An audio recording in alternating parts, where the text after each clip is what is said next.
Alô, mundo! Paz seja convosco. Deus abençoe a todos. Nós vamos aqui para falar hoje de 1 Coríntios, capítulo 9, a liberdade e os direitos dos apóstolos. Verso 1 diz assim: Não sou apóstolo, não sou livre, não vi eu a Jesus Cristo, Senhor nosso, não sois vós a minha obra no Senhor? Se eu não sou apóstolo para os outros, ao menos o sou para vós, porque vós sois o selo do meu apostolado no Senhor. Essa é a minha defesa para com os que me condenam. Não temos nós o direito de comer e de beber? Não temos nós o direito de levar conosco uma mulher irmã, como também os demais apóstolos e os irmãos do Senhor e Cefa? Ou só eu e Barnabé não temos o direito de deixar de trabalhar? Quem jamais milita à sua própria custa? Quem planta a vinha e não come do seu fruto? Ou quem apacenta o gado e não come do leite do gado? Digo isso segundo os homens, ou não diz a lei também o mesmo? Porque a lei de Moisés está escrito: não atarás a boca do boi que trilha o grão. Porventura tem Deus cuidado dos bois? Ou não diz certamente que por nós está escrito: porque o que lavra deve lavrar com a esperança, e o que debulha deve debulhar com esperança de ser participante. Se nós semeamos as coisas espirituais, será muito que de vós recolhamos as carnais? Se os outros participam desse poder sobre vós, por que não mais justamente nós? Mas nós não usamos desse direito, antes suportamos tudo para não pormos impedimento algum ao Evangelho de Cristo. Não sabeis vós que os que administram o que é sagrado comem do que é do templo, e os que de contínuo estão junto ao altar participam do altar? Assim ordenou também o Senhor que os que anunciam o Evangelho que vivam do Evangelho. Bom, é mais um tema polêmico, né? Eu acho que Corinto está cheio desses temas polêmicos que as pessoas às vezes não querem nem falar sobre eles porque dá dor de cabeça. Mas o que Paulo está fazendo aqui? Primeiro, defendendo a liberdade dele como apóstolo. E ele fala com uma igreja que foi ele que fundou. E ele fala uma coisa interessante, ó: se eu não sou para os outros, se os outros não têm essa visão de mim, vocês deveriam ter, porque vocês são o selo do meu apostolado.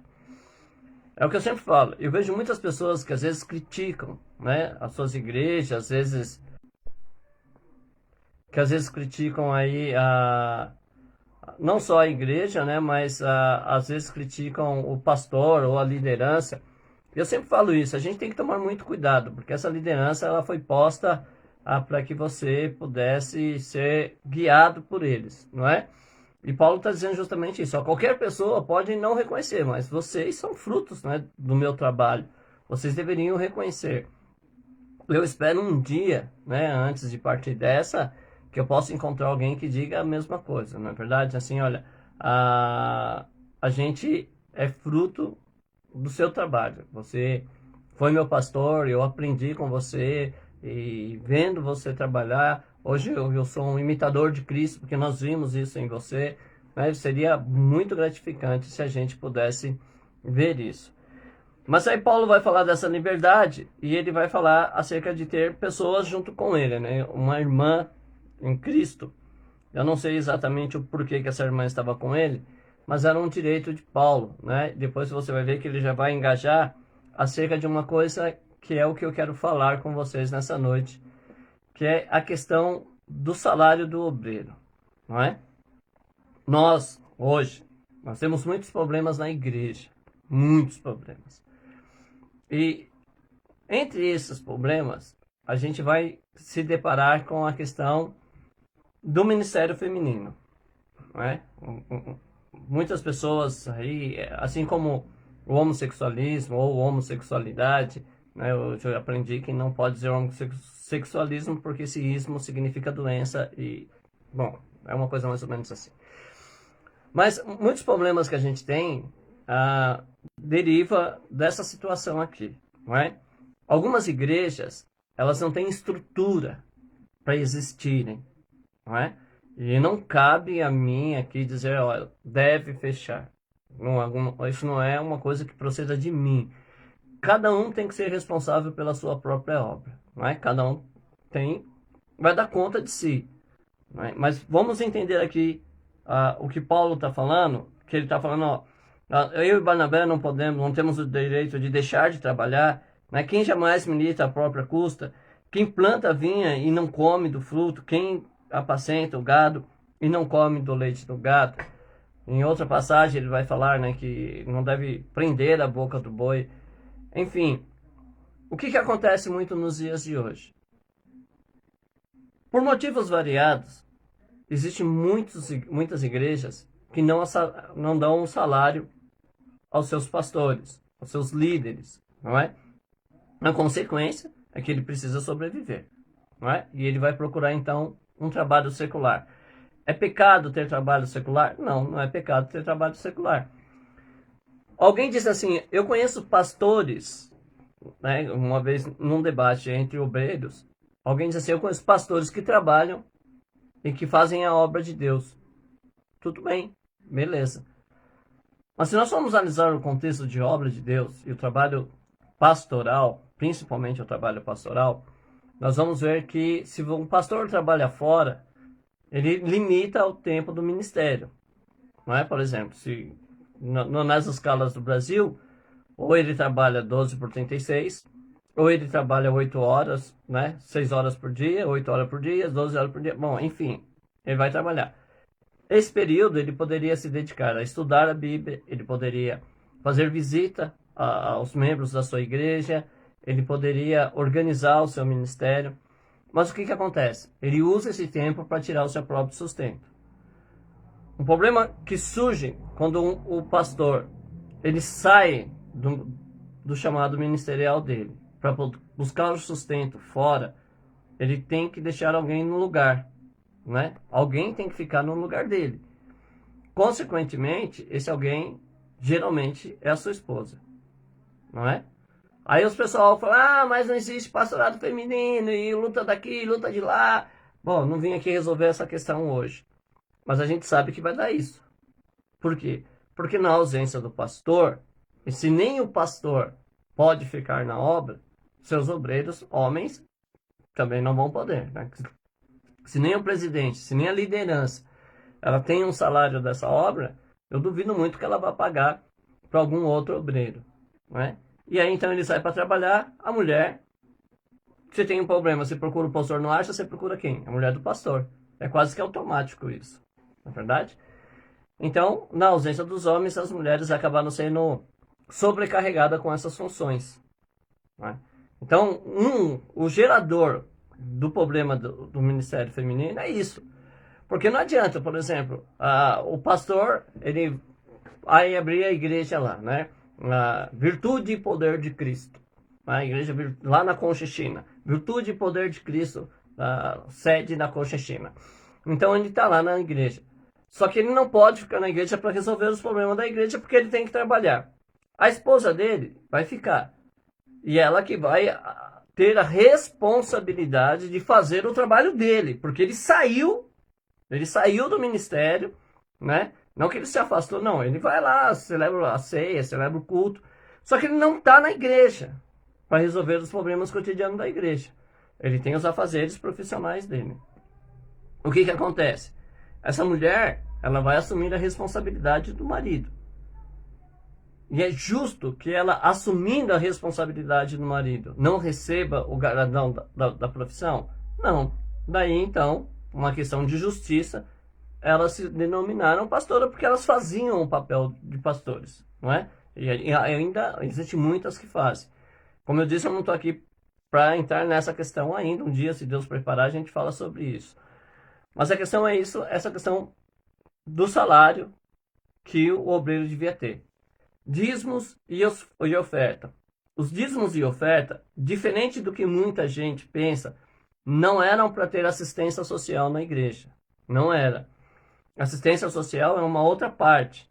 Dízimo e oferta era para sustento dos trabalhadores do templo, também chamados levitas, né? Que não era só músico, como se refere hoje. Esses levitas eram os funcionários do templo, sacerdotes, os organizadores, os porteiros, a guarda. A tribo de Levi era responsável pela administração do templo. E para que a tribo de Levi não tivesse preocupação exterior, olha como é sério isso, para que eles não tivessem preocupação exterior com o mundo exterior, eles tinham que ser mantidos pela nação de Israel, pela comunidade. Aí o que acontece? Hoje, existem muitas igrejas, e nós louvamos a Deus por ela, né? Nós louvamos a Deus por esses ministérios que têm a responsabilidade de custear a vida dos seus obreiros, estão de parabéns, isso é bíblico, deve ser assim.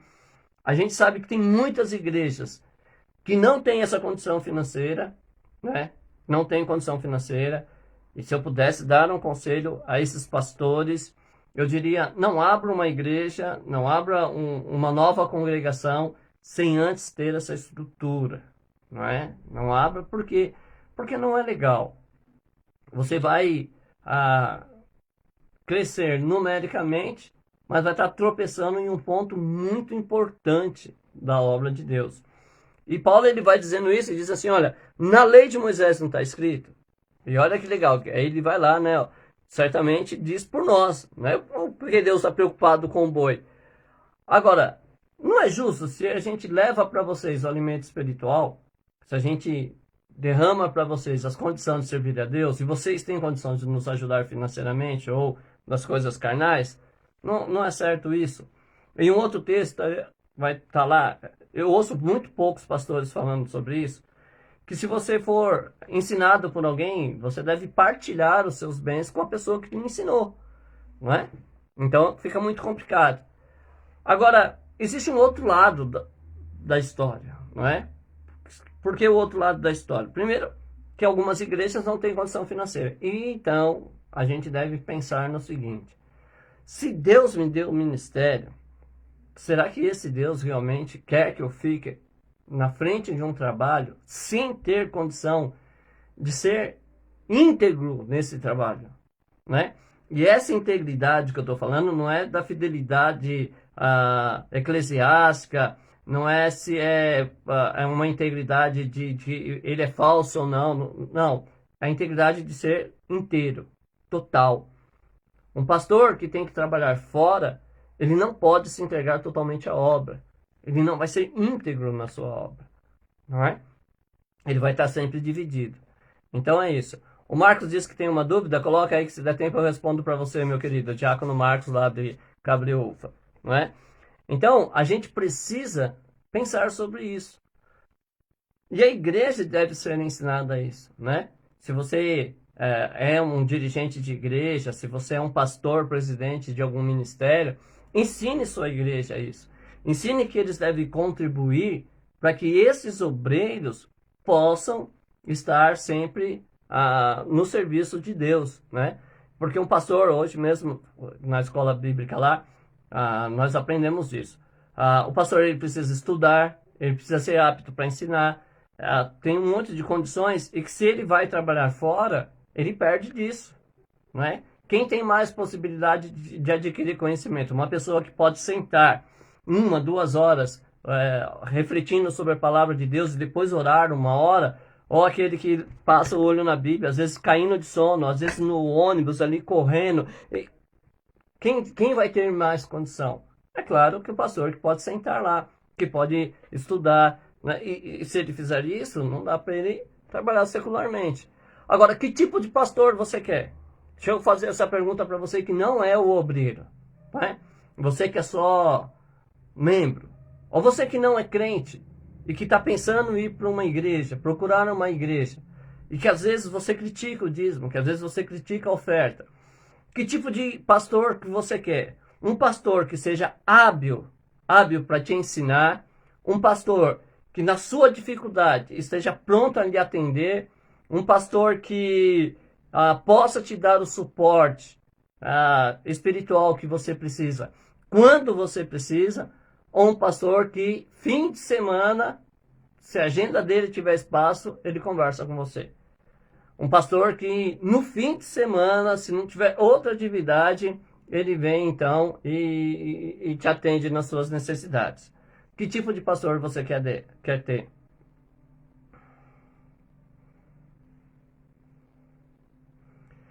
Eu já te respondo já, Marcos. Então, qual é o tipo de pastor que você quer? Porque se você quer um pastor que seja verdadeiramente capaz de executar as funções pastorais, você deve se esforçar para dar esse apoio a ele. Deve se esforçar para dar esse suporte a ele, não é? Principalmente se ele é um pastor de uma igreja pequena, começando agora. Alguns, mas Paulo trabalhou, sim, tem textos que falam que Paulo trabalhou, inclusive na igreja de Coríntios, e ele vai dizer isso, nós vamos ver daqui para frente, ele vai dizer assim, olha, eu peço desculpa para vocês, porque eu não deixei vocês me sustentar, e eu tinha oferta de outras igrejas para receber salário, não é?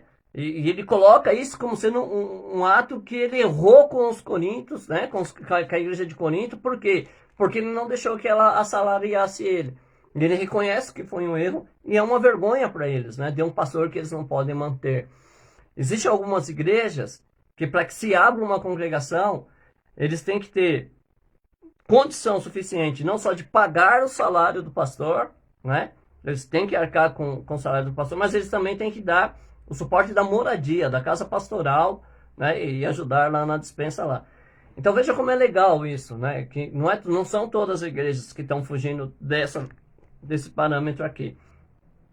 Então, ó, o Marcos perguntou lá, ó, por que grandes líderes sabem disso e só pensam em si? Isso não inibe o ter dizimistas fiéis?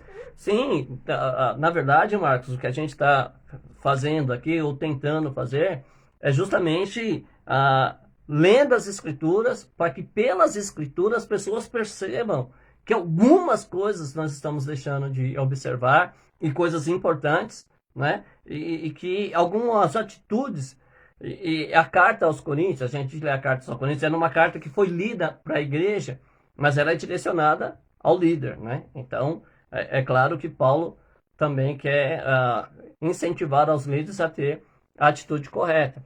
Então, o salário do obreiro, ele é uma coisa que tem que ser pensado e que tem que ser praticado, não é? Não adianta você ter obreiros que você não pode custear. Por exemplo, nós temos, e eu falo muito assim, ó, eu sou pentecostal, eu sou cristão, e só cristão, simples, né? Cristão simples, né? Assim, simples porque eu não quero mais divisão em mim. Então eu não posso assumir a bandeira pentecostal dizendo assim, ó, eu sou pentecostal, eu sou cristão, né? Eu nasci na igreja pentecostal, congrego numa igreja pentecostal e, se Deus permitir, quero terminar a minha carreira assim. Mas eu sou cristão, independente da linhagem pentecostal que hoje eu sigo. Então a gente sabe, por exemplo, que muitas igrejas pentecostal têm uns cargos que estão até perdendo sentido. Por exemplo, algumas igrejas têm missionários, mas ela não tem condição de mandar alguém ir para a missão. Ela tem evangelista, mas ela não consegue dar o suporte para esse evangelista evangelizar. Né? Que não é só o suporte de dar o folhetinho para ir de casa em casa, porque Tiago vai dizer, né, que se você souber da necessidade do irmão e você não suprir essa necessidade, aí vão se dizer que Deus vai prover, né? Você tem que agir. Imagina um evangelista que vai para a rua, vamos pegar a realidade aqui de São Paulo, da cidade de São Paulo e da sua periferia, vamos pegar essa realidade. Imagine que eu sou um pastor presidente, imagine isso, eu não sou. Imagine que eu sou um pastor presidente e eu tenho lá, então, um evangelista, né? O evangelista Fogo Puro lá. E aí eu pego o Fogo Puro e falo assim, ó, Fogo Puro, eu quero que você vá evangelizar o centro da cidade de São Paulo. Tem lá moradores de rua e eu preciso que você vá lá porque a gente quer conquistar os moradores de rua para Cristo, porque por eles também Jesus morreu. Ele vai, ele chega lá, encontra lá um morador de rua sujo, às vezes com feridas no corpo, ou às vezes numa situação triste, né, lamentável, e ele vai lá e diz assim, olha, eu vim aqui trazer um folhetim, dizer que Jesus te ama e tem um plano na sua vida. E aquele cidadão pega o folhetim e fala assim, irmão, não aguento mais viver na rua, Me leva para um lugar onde eu possa sair. E aí? Qual é a necessidade desse irmão? Não é sair da rua, mas eu vou dar suporte pro fogo puro, tirar ele da rua, eu vou ter um lugar para abrigar ele? Não. Então, se eu não tenho isso, para que eu estou mandando meu evangelista para a rua? Se eu não tenho condição de fazer isso.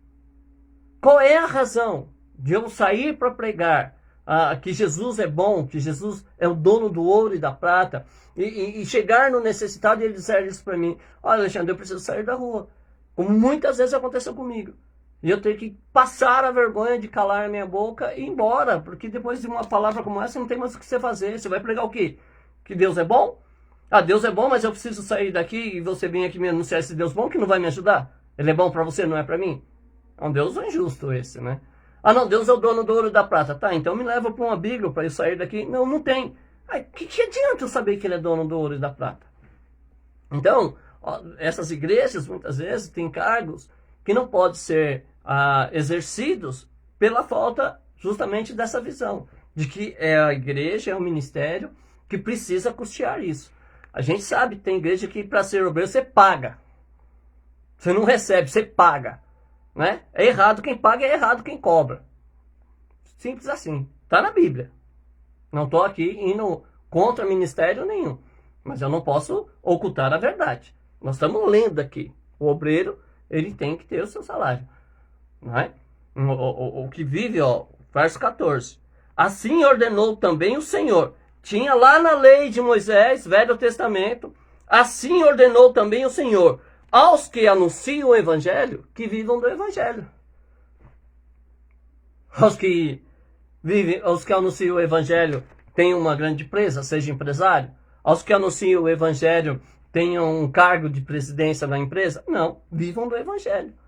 Agora, vamos pegar um lado que vai mexer com a nossa vaidade. Vamos supor que eu sou um profissional, né? Eu sou aí...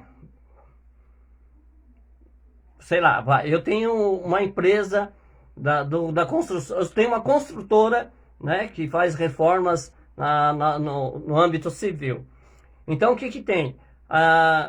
Eu aceito Jesus, e aí Deus me dá a graça, eu começo a aprender a palavra, e me apaixono, e começo a pregar, Deus quer que eu cresça nessa questão, e aí então o que acontece?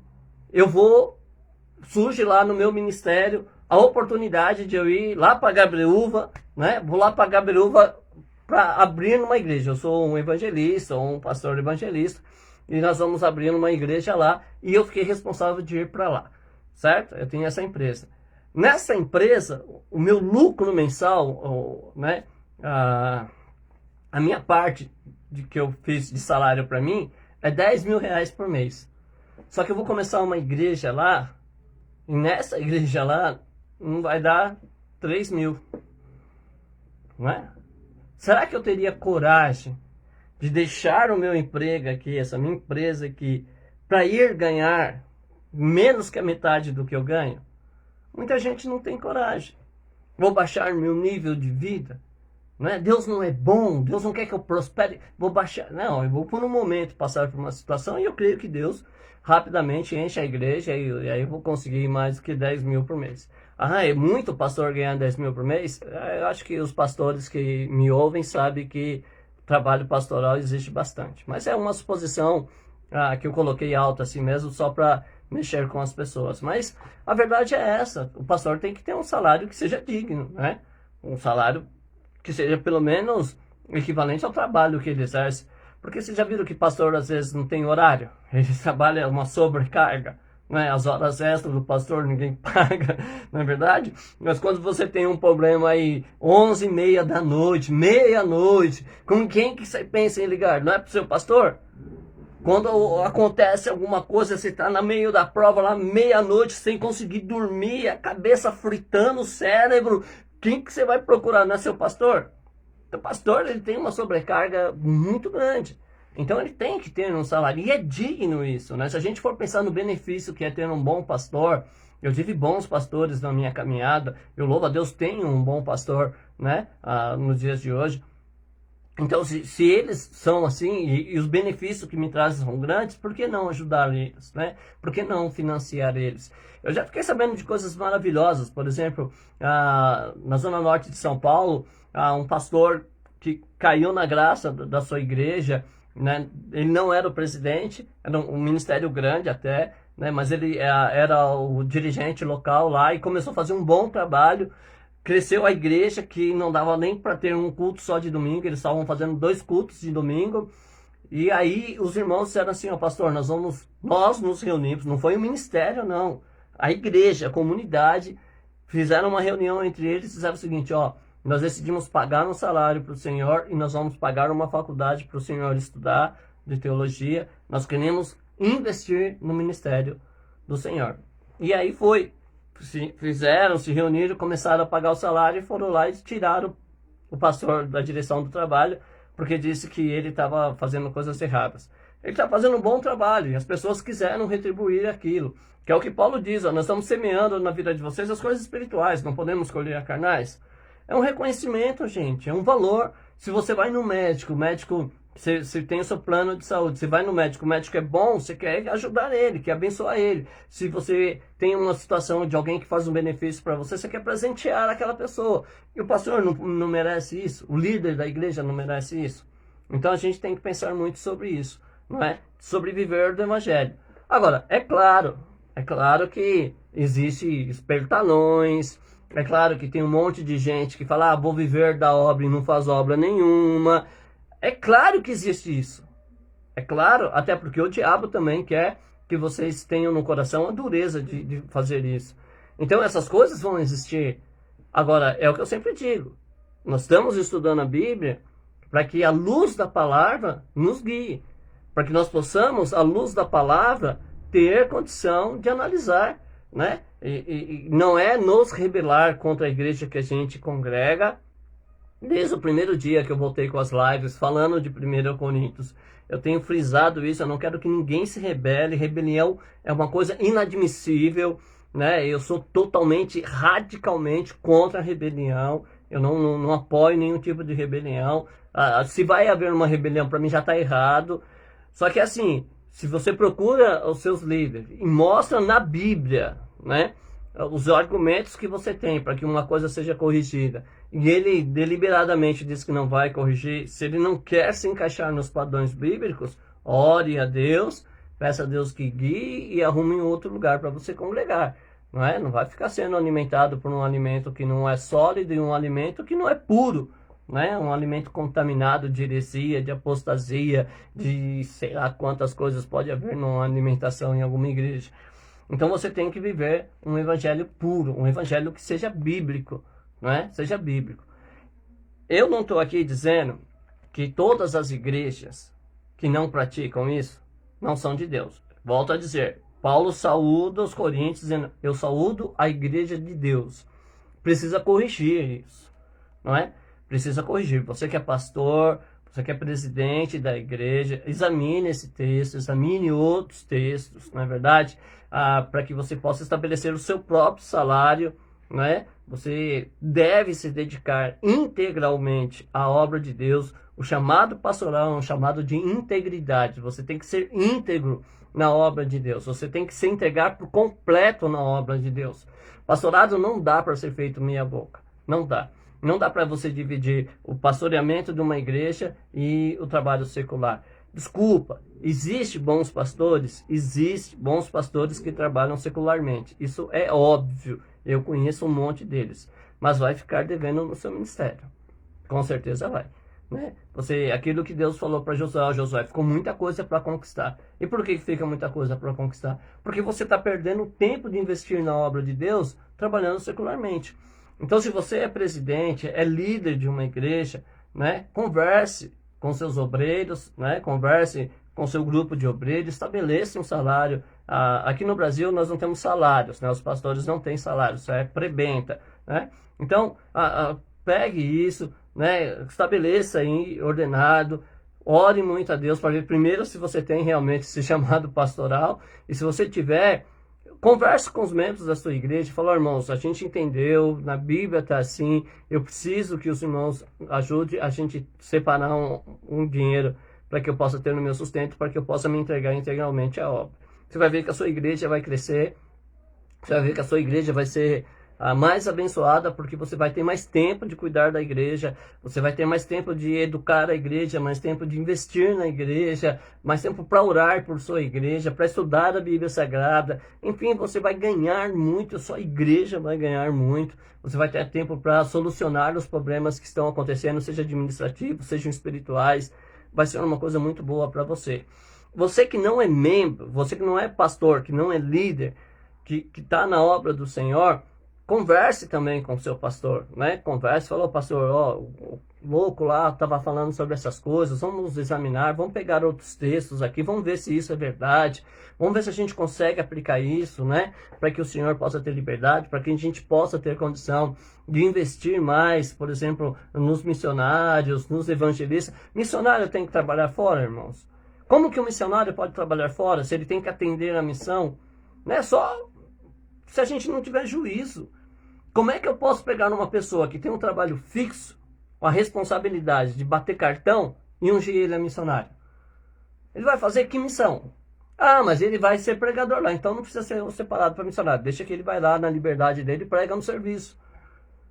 Entendeu? A vocação de missionário, embora não seja bíblico, né, o termo missionário, mas a gente vai ver que Paulo fez viagem missionária, e a visão é essa, é de pessoas que estão viajando, pregando a palavra, né, atendendo. Outro dia nós estávamos aqui conversando sobre a questão de ser itinerante, né? Quem é o itinerante? O itinerante é alguém do ministério que recebe do ministério para percorrer as congregações do ministério. Isso é um itinerante, né? Agora, é vinculado ao ministério e a obra dele é ministerial. Então, qualquer outra versão, a gente precisa sentar para analisar. Eu acho que não é, mas tudo bem. A gente está aberto a aprender também. Então, a gente precisa disso, não é? A gente precisa entender essa necessidade de custear os nossos obreiros, de custear aqueles que vivem da pregação do Evangelho. Eu aceitei Jesus em 1995. Faz um tempinho já, né? E há alguns anos eu prego a palavra de Deus. Mas dentro de mim sempre houve um propósito. Eu nunca cobrei para pregar a palavra de Deus. Nunca. Eu sou totalmente contra isso, né? Totalmente a um absurdo. Já vivi muito na obra do Senhor, né? Não tendo salário de igreja, mas fazendo a obra porque eu acreditava que era o meu chamado. E o Senhor sempre cuidou bem de mim. Sempre. Né? Mesmo na época que eu não tinha um trabalho fixo, que eu vivia mesmo integralmente, mas fazia obra, viu, irmãos? A gente fazia campanhas de manhã, oração na igreja de manhã, depois visita à tarde, os jovens lá me levavam para o monte para orar. Então eu fazia obra, e o Senhor cuidava verdadeiramente, não só de mim, mas de toda a minha família. Nunca faltou nada, graças a Deus, não é? Mas depois entrou uma loucura, eu quis virar profissional, quis trabalhar fora, e enfim, né? Acabei deixando um pouco essa parte. A gente está aprendendo um pouco, quem sabe as portas voltem a se abrir, porque você sai, você abandona e as portas se fecham, natural, né? Quem sabe um dia as portas voltam a se abrir e a gente volta aí a engajar dessa parte. Estamos conversando com o Senhor acerca disso. Então, dentro de mim tenho isso. Eu sou contra quem cobra? Sou contra quem cobra, né? Mas eu não quero. Foi uma decisão que eu tomei com Deus antes de começar as lives. Eu não fico mais em cima do muro. Então não tem parcialidade. Eu sou contra quem cobra. Eu acho que se Deus tem um chamado para você, não é? A fazer a obra de Deus, você não precisa cobrar. Deus, ele vai cuidar de você. Entendeu? Então eu sou contra quem cobra. Agora, é claro, mas um dia eu vou ligar para você, né? Eu vou usar o Diácono Marcos que está acompanhando a gente, e vou dizer assim, Diácono Marcos, precisa trazer uma palavra aqui no culto de jovem, o irmão pode vir aqui ministrar uma palavra? Ele vai me dizer assim, pastor, eu até posso ir, mas eu estou na prova, não tenho dinheiro nem para gasolina, nem para condução. Não é errado, né? Ele está comunicando a necessidade dele com o santo, que deseja que ele venha fazer uma obra, nada mais justo do que eu fazer um Pix para ele, para que ele possa ter a condição de chegar na congregação e depois retornar. Ó, pastor, eu vou, mas vou levar minha esposa comigo. Glória a Deus, nós vamos arcar com esse custo. Isso não é errado, né? Mas estipular um valor, eu acho totalmente errado. Né? Acho totalmente errado, seja cantor, seja pregador, palestrante, seja o que for, cobrou para fazer a obra de Deus, para mim, eu acho errado. Não é? Se você cobra, eu não vou pedir desculpa para você, não. Essa é a minha opinião. Respeito o seu direito de cobrar e respeito o direito das pessoas te pagarem. Mas eu sou contra. Não é? Eu sou contra. Então, eu tenho isso dentro de mim. E dentro de mim, meus filhos sabem disso, né? Como meus filhos foram criados. Só os 2 caçulas que já não pegaram muito essa época, mas os mais velhos, todos sabendo que eu era uma pessoa de fazer a obra de Deus, eu sempre disse para eles, ó, se um dia eu pegar vocês choramingando necessidade dentro da igreja, eu brigo com vocês, né? E eu sempre disse isso, eu não choramingo. Ó, irmão, tô aqui, mas tô na prova, quem me conhece sabe disso. Eu não fico, ó, irmão, eu tô aqui, mas só Deus sabe. Não, irmão, Deus sabe mesmo, e eu não fico choramingando, eu não preciso disso. Deus tem cuidado bem de mim, Deus tem cuidado bem da minha família, para a glória de Deus, irmãos. Muitas vezes a gente até se surpreende com as coisas que Deus faz, não é? Eu não vou dar o testemunho hoje, porque o tempo já passou, mas tem muito testemunho para contar para vocês, quem sabe amanhã. Então, eu sou contra essas coisas, mas que o obreiro, ele precisa ter a ajuda do ministério, ele precisa ter, não é? Ele precisa, a igreja tem que se conscientizar disso. Você é membro, pastor, eu sou só membro. Que bom que você é membro, é parte do corpo. Contribua, não é? Dê o seu dízimo, faça suas ofertas, alçadas e contribua com isso, não é? De repente, você vai fazer um negócio, vai vender um terreno, vai trocar de carro, vai ganhar uma quantia a mais do que você tinha se programado. Né? Pega uma parte dessa quantia, abençoa um obreiro do Senhor que você conhece, que é idôneo, que faz realmente a obra, que está ligado, né, segundo aquilo que a Bíblia ensina, e abençoe. Você vai ver como é magnífico o retorno disso. Amém? Mas a questão então que tem que ficar clara para mim e para você é: quem vive do Evangelho, quem prega o Evangelho, quem anuncia o Evangelho, deve viver do Evangelho. De repente, você olha para uma pessoa que tem muito talento, que é um bom pregador, que tem cuidado da palavra de Deus, que não fica embelezando com coisinhas, né, trazendo as coisas do judaísmo, trazendo símbolos, filosofias. Não, o cara prega a Bíblia, ele fala da Bíblia e abençoa ele, né? Investe nele. Vai ser bênção na sua vida também. E se você é pastor, mais uma vez eu te peço, só para encerrar, só para você gravar bem. Se você é pastor, se você tem uma igreja sob a sua responsabilidade, converse com o povo, estipule um salário para você, para que você possa fazer a obra, não é? E faça isso. Faça isso com a sua vida primeiro, porque agora se você já tem uma renda, não precisa, tudo bem, mas estipule isso para que cada obreiro das novas congregações, cada dirigente das novas congregações possa ter o seu salário, para que a obra seja mais abençoada, para que a igreja seja mais abençoada. Isso vai gerar um crescimento muito grande na sua congregação, no seu ministério, não é? Custeie os seus obreiros, não é verdade? E a palavra diz que é um direito, não é só a liberdade, não é um direito dos obreiros comer, não é? O boi que debulha digno é o trabalhador do seu salário. Então, se eles vão trabalhar na obra, pague, por favor, em nome de Jesus. Amém? Eu espero que você tenha aprendido, não é? Que a partir de hoje você seja mais espontâneo ao ofertar a casa de Deus. Eu sei que tem alguns assuntos sobre dízimo, sobre as ofertas, que causam muita discussão ainda, né? Tem muita coisa que tem que ser estudado, mas é uma coisa boa, não é? E que você aprenda o valor disso, né? O benefício de ser ofertante, o benefício de ser dizimista, e que você vai ver como Deus vai abençoar a sua vida. Amém? Vamos orar? Senhor Deus, eu quero que o Senhor visite todos os pastores presidentes de igrejas, presidentes de ministérios e os seus obreiros, para que o Senhor instrua eles acerca dessa necessidade da integridade da pessoa na obra evangelística. Quero pedir ao Senhor que visite toda a sua igreja sobre a face da terra e que abençoe os irmãos que estão vivendo do Evangelho. Aqueles que entregaram sua vida para falar do teu amor, para falar da tua graça, para alcançar as pessoas que ainda desconhecem o plano do Senhor nas suas vidas. Há uma grande necessidade. O próprio Jesus nos alertou que grande é a seara e poucos os ceifeiros.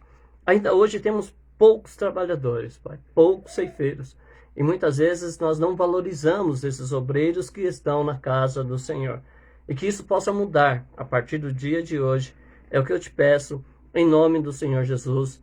Deus abençoe a todos, como eu digo sempre. Eu não vou citar nome por nome, porque eu corro o risco de ser ingrato, né? Então, Deus abençoe sua vida. Amanhã, se Deus nos permitir, continuaremos ali falando dos benefícios que nós devemos arcar. Amém? Deus abençoe a todos, em nome de Jesus.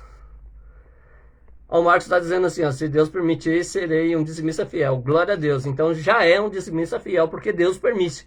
Eu tenho certeza que Deus não será contra a sua decisão de ser um dizimista. Deus abençoe a todos, amados.